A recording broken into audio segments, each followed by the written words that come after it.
नमस्कार दोस्तों। मेरे पिछले वीडियो आत्मज्ञान और सेल्फ अवेयरनेस से रिलेटेड कुछ प्रश्न आए हुए हैं। तो चलिए आज इस वीडियो में उन प्रश्नों पे नजर डालते हैं और उनके उत्तर को जानते हैं, समझते हैं। तो प्रश्न है, क्या आत्मज्ञान और दिव्य दृष्टि और आज्ञा चक्र सक्रिय होना और तीसरा नेत्र खुलना एक ही है? तो हाँ, ये तीनों, ये जो नाम है, ये नाम अलग अलग है, लेकिन ये नाम एक ही अवस्था, एक ही स्टेट, एक ही स्थिति को संबोधित कर रहे हैं। आत्मज्ञान, आत्मबोध, सेल्फ रियलाइजेशन, एनलाइटनमेंट, तीसरा नेत्र खुलना, कुंडलिनी जागृत होना, ये सब एक ही स्टेट, एक ही अवस्था को संबोधित कर रहे हैं। वो चेतना के हाईएस्ट, उच्चतम अवस्था को संबोधित कर रहे हैं। तो नाम पर्यायवाची है, सिनोनिम्स है, उसके मीनिंग एक ही है। तो कंफ्यूज होने की जरूरत नहीं है। सारे जो नाम है वो एक ही अवस्था, एक ही स्टेट को संबोधित कर रहे हैं। दूसरा सवाल, मैं जो टीवी फिल्मों में जो दुनिया देखता हूं उससे भी ज्यादा अच्छी ये दुनिया अनुभव होने लगती है आत्मज्ञान के बाद। क्या ऐसा सच है? पूछा गया है, क्या ये दुनिया आत्मज्ञान के बाद जो फिल्मों में दुनिया दिखाया जाता है उससे भी बेहतरीन लगने लगेगा? तो इसका जवाब है कि आप कहीं भी जाते हो, दुनिया बदलने से नहीं, दुनिया बदलने से आप आनंद में नहीं होगे। आनंद कोई स्थान पे आधारित नहीं है, कोई ऐसा प्लेस नहीं है जहां पे आप जाओगे, जहां पे आप होगे तो आपको आनंद मिलेगा। जो आनंद स्थान पे आधारित है वो कुछ देर के लिए होता है, वो क्षणभंगुर होता है, वो निरंतर नहीं रहता है। तो इसलिए आप कश्मीर भी चले जाओ, फिर भी वो जो आनंद मिलेगा वो निरंतर नहीं रहेगा, कुछ दिन बाद आप बोर हो जाओगे।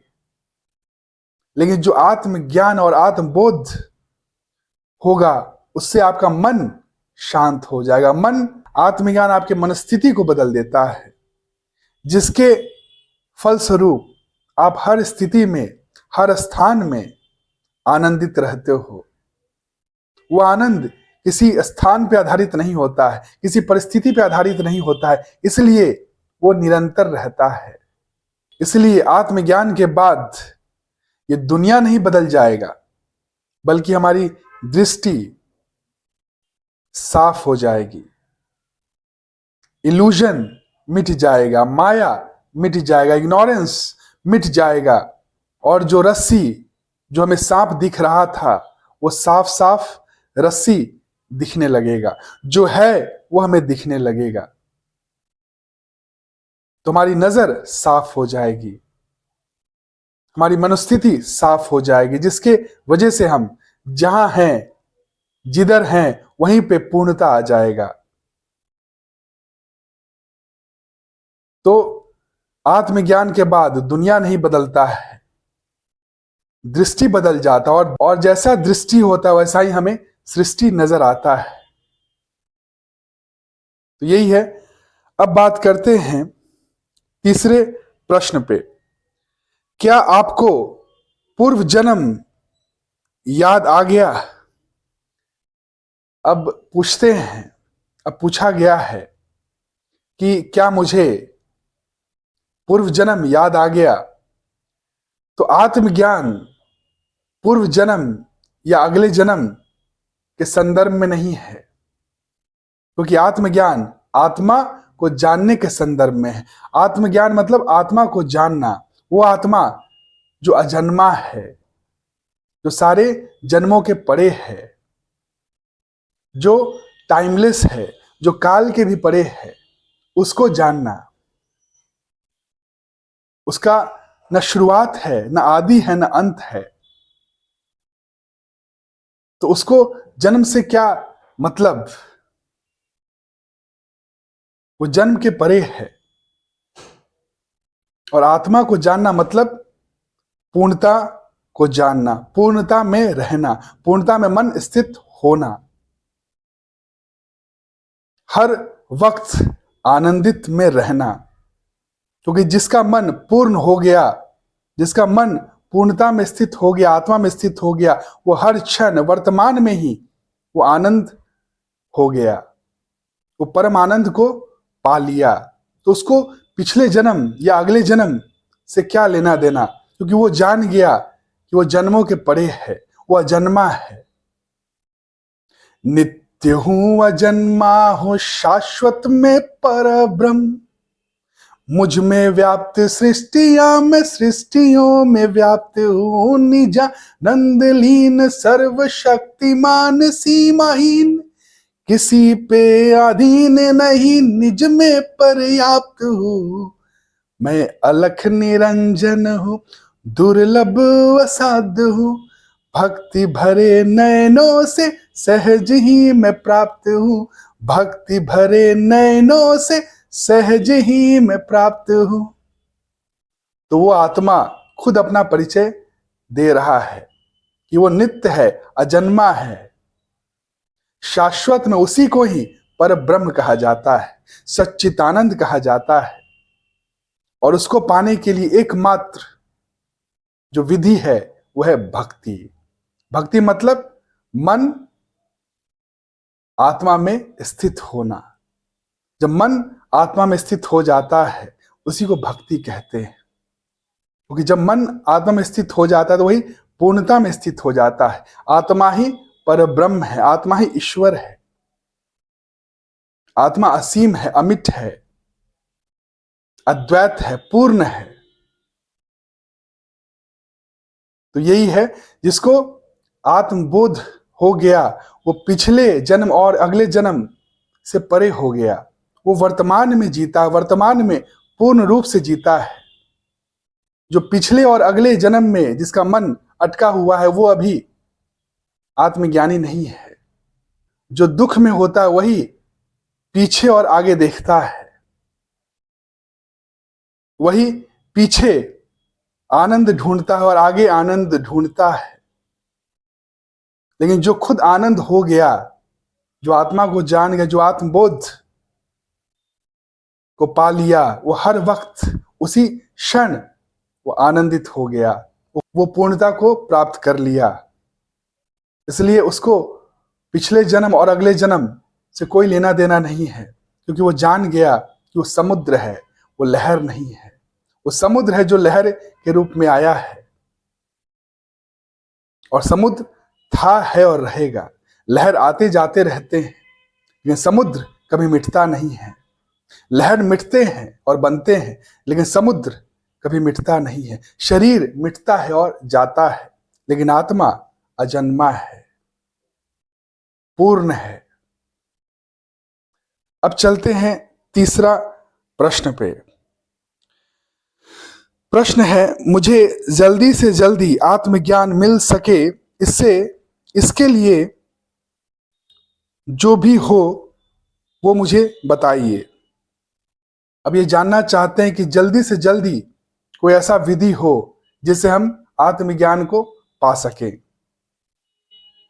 देखिए, विधि जो है वो सारे विधि वो आपके अहंकार को मिटाने की विधि है, और अहंकार के मिटते ही आपको आत्मज्ञान आ जाता है। आप पहले से ही आत्मा हो, लेकिन क्या है, आवरण जो आ गया है, जो पर्दा आ गया है, जो क्लाउड आ गया है, उसके कारण आप प्रकाश को नहीं देख पा रहे हो। आप जो हो उसको आप नहीं देख पा रहे हो। तो ये इल्यूजन, ये इग्नोरेंस को हटाने की जरूरत है, अहंकार को मिटाने की जरूरत है। तो ये जब मिट जाए, जहां मिट जाए वहीं पे आप आत्मबोध को पा लिए। अब ये मिटना आप पे निर्भर है। अब ये कैसे मिटता है? ये भक्ति से ही मिट सकता है। जिस तरह बूंद जब समुद्र में मिटता है तो वो समुद्र ही हो जाता है,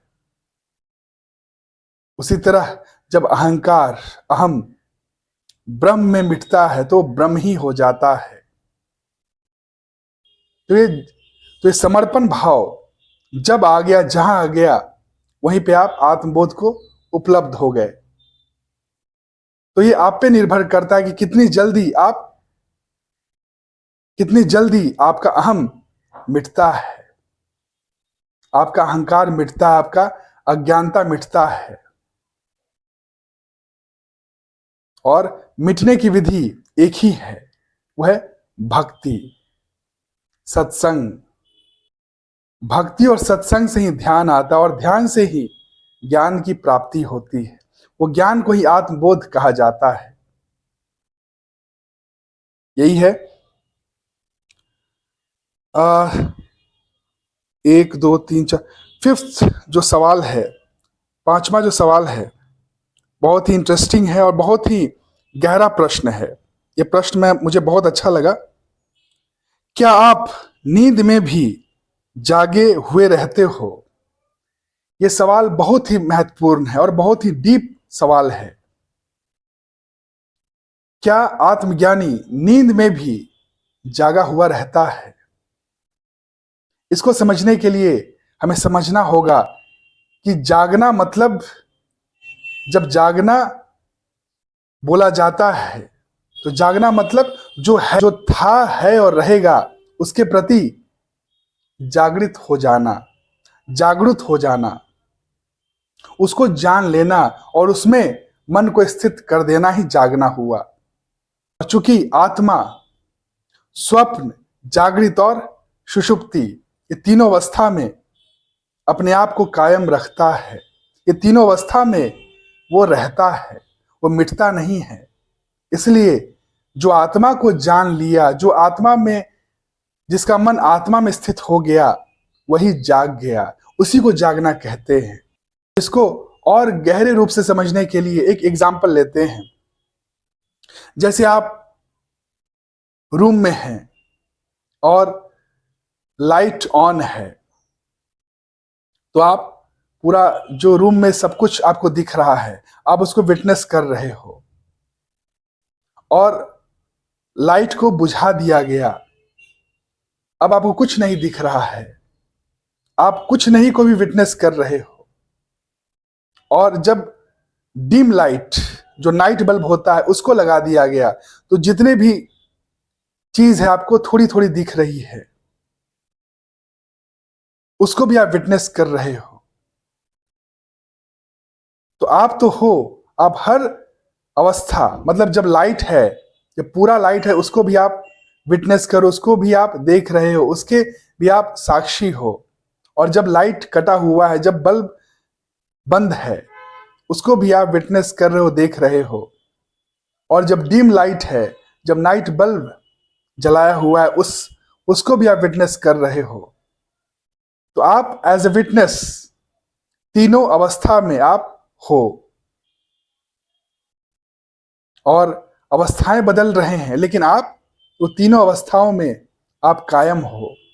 ठीक उसी तरह आत्मा जो है, जिसको कहा जाता है तुरिया, वो जागृत, स्वप्न और सुषुप्ति, ये तीनों अवस्था में अपने आप को कायम रखता है। वो बदलता नहीं है। वो साक्षी, वही साक्षी है, वही विटनेसर है, वही विटनेस करता है। जब जागृत अवस्था में आप दुनिया देखते हो, उस समय भी आप हो। जब आप जब आप सपना देखते हो, उस समय भी आप हो।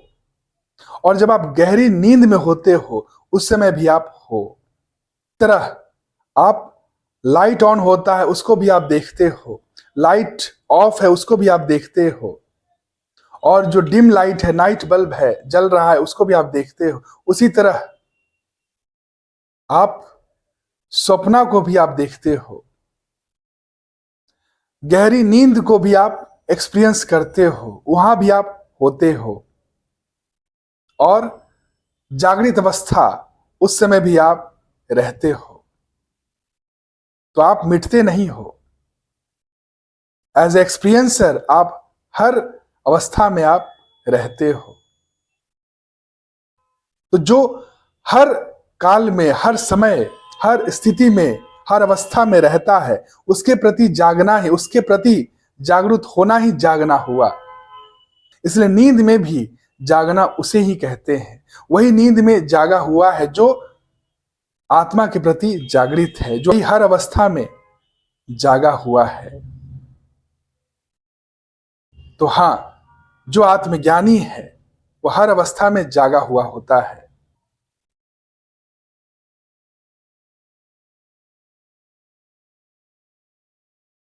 छठा प्रश्न, क्या आपको गुस्सा आता है? छठा प्रश्न है, क्या आपको गुस्सा आता है? क्या आत्मज्ञानी को गुस्सा आता है?